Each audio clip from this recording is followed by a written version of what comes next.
Chamge, oro aku gadeno, oro aku mwiri tuoshowe kou, whatever that means. Greetings from Northwest. Greetings from a bird that is joining me in this episode number 58. I'm visiting with you again from Northwest. This is Joel Chestnut. Tuko riadha kakangu. We are in the world of athletics. And what do we have in the world of athletics? We have just narrations after narrations. I hope you're enjoying it. Like I keep saying, I encourage you to share some of these stories, narratives. I hope they interest you, they entice you in. You are intrigued, you are curious, you are seeing life through the lenses or the lives of athletes. I'm here with you again with another narrative that I hope we can connect, because I think life is a matter of connection with the interconnectedness. That's the word, right? Intersectionality. I don't think I'm using that word correctly, but you'll pardon my phraseologies, that how they go. But I think for me, when I think of life, life is not in the capturing, but in the rapturing. Isn't that true? That life is in the enlargement. Life is in how we share ourselves, how we see each other as a component or a piece of who we are, that when you rapture, so to speak, we capture. It's the other way around in the way I think. So on this Good Friday, there was a rapture 2,000 years ago, and that rapture by itself has made people have life, and they'll have life in abundance. That's straight from the book, isn't it? But it's not only from the book, it's from reality. I think people who share themselves live longer. People who are constricted, people who are, they smollen, smollen, they make their world small. Life is not expanding. There's no expansion. There's no enlargement. So there's no growth. I think that's what I'm trying to get at.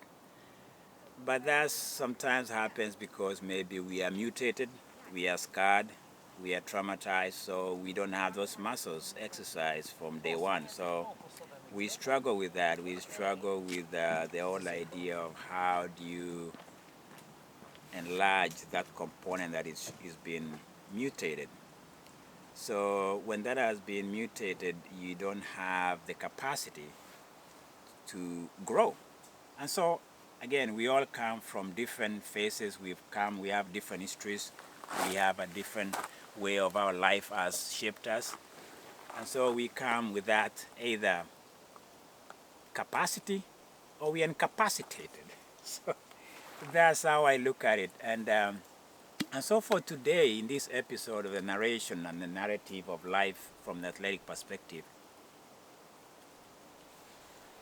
I want to just ask questions and suggest some things that speak to me. I think for the last few episodes, the last few narratives I've shared here, is the struggle I've had in trying to understand how life evolves in certain spheres, in certain economics, in certain cultures, in certain nationality. And I think it's a question of why and how long. It's like I told you, I warned you about Cheptegei, Rebecaa being in my mind. I warned you about Agnes Tirop.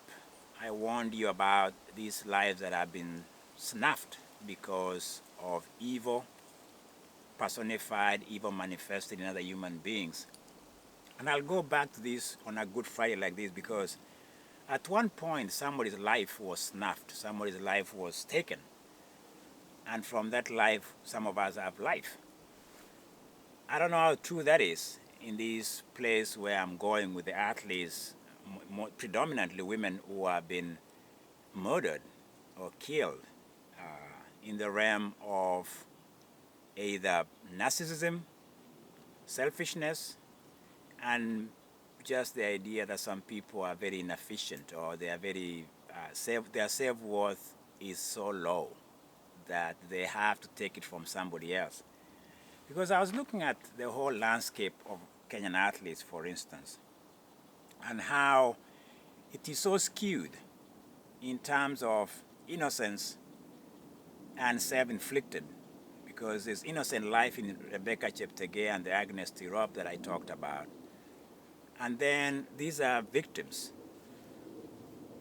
And then you talk of men who have perished, who have died young, they have died of illness. I can talk of Samson Kitur. He was a 400-meter runner in 1992, bronze medalist. He died of illness at a very young age. Maybe he wasn't even 40. We have Richard Chelimo, who died of brain tumor or things of that nature. I'm just reading from the newspapers. We've had people, I think Kip Koech, in 10,000 silver medalists from 1988, died young. We've had athletes who have succumbed to either natural causes, and they are predominantly men. I can go on and on. Some have become, they fall into their own vices, self-inflicted vices.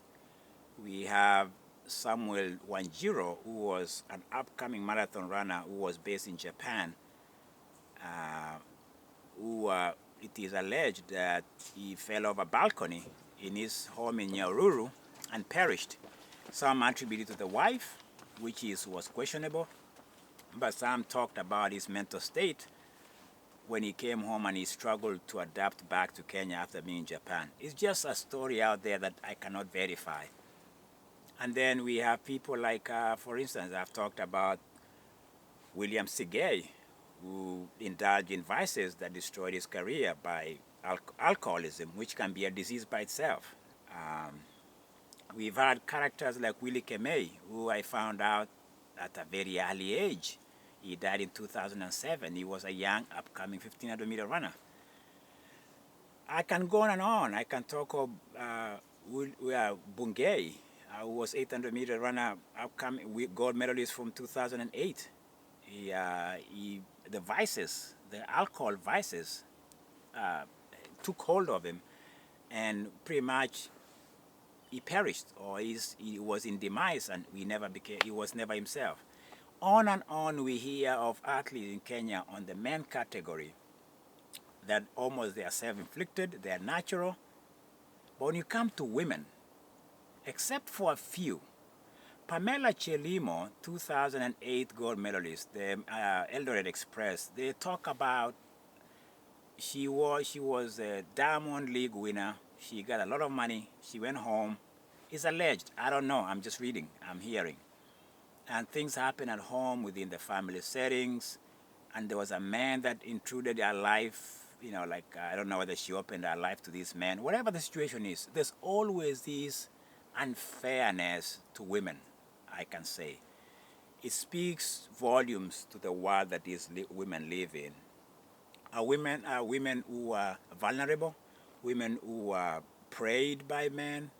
And I bring this subject because it's unfair landscape when you think about it. I've just mentioned these people like Henry Rono, for instance, the legend who died at 70 years old. He came to America. He's a legend in my heart. He's a man I met personally. The vices of alcohol destroyed his life, but he lived to be 70 years old. Women, Rebecaa Cheptegei was 33 years old. Agnes Tirop was 25, at their prime.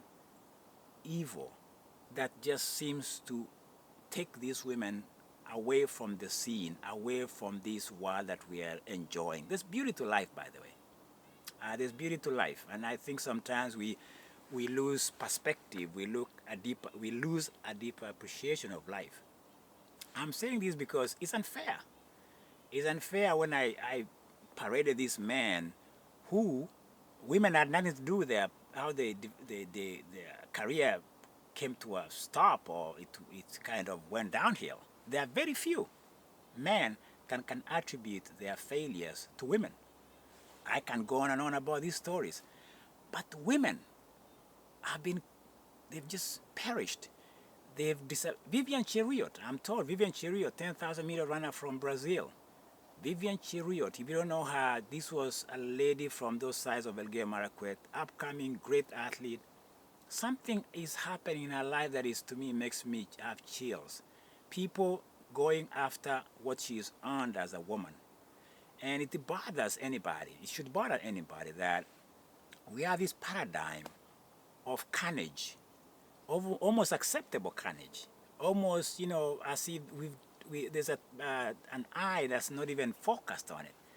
I was hearing about it on the National Assembly in Kenya, how women are trying to call the government to put the GBB, gender-based, is it GBB? GBV, gender-based violence in Kenya, and put in the category of national disaster, because it is a national disaster. The latest story should tell you is when you put people,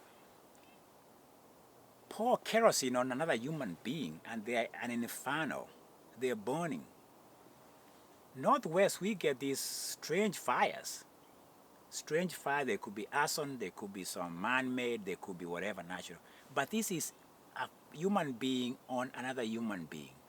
It's an inferno. It's cool. I agree with that woman, a legislator in Kenya, who is advocating that the government takes this issue seriously. And you can tell how skewed justice is. Not only justice, fairness, so to speak. How life is trajected from a woman perspective and a man perspective. Here are women who have just perished because of their vices or natural causes. That's what we're told and what we hear and what we read. And here have women who've just been, their lives have been cut short. And I'm voicing this because I think last week when I talked about the demise and the perishing of Rebecaa Cheptegei, the Ugandan, who was given a 3 salute as a military woman who died in the hands of this evil human being who doesn't survive himself. I don't think I can run away from that story because the newspaper, the local newspapers, have nothing to say about it as we speak. People are fighting over our property now. Can you believe that? There's another man who has come into the fray claiming he had something to do with Rebecaa Cheptegei, and so he wants a piece of what she had earned. What a tragedy. What a tragedy that it has come to property. It has come down to material stuff. In other words, Rebecaa Cheptegei is irrelevant. She's not here. She's no longer with us, sadly. But somebody out of nowhere now is claiming that he has an inroad. He's an insider into what she owned. It's a tragedy of highest proportion. It should be concerning anybody who is into the dignity of that woman. And I think I speak to that one because I've always said that when something touches me, I never just let it go. So I'll keep pounding it. I hope the voices that have a sense of humanity can continue trying to seek justice for these women, and if not, at least protect them. At least give them a sense of protection. Let them know they are protected. I was reading something about Tirop's NGO organization, how it is being framed. And it is framed in a good way. But I don't know whether it addresses the deeper issue among some men. The idea that some men are so narcissistic, the idea that some men are just shallow of what we see, they are so empty, so they'll find something in a woman who is vulnerable. And I think until we see each other as human beings that we can borrow, we have to give so that we can get. I think we are living in this playing field. It could be a mining field too.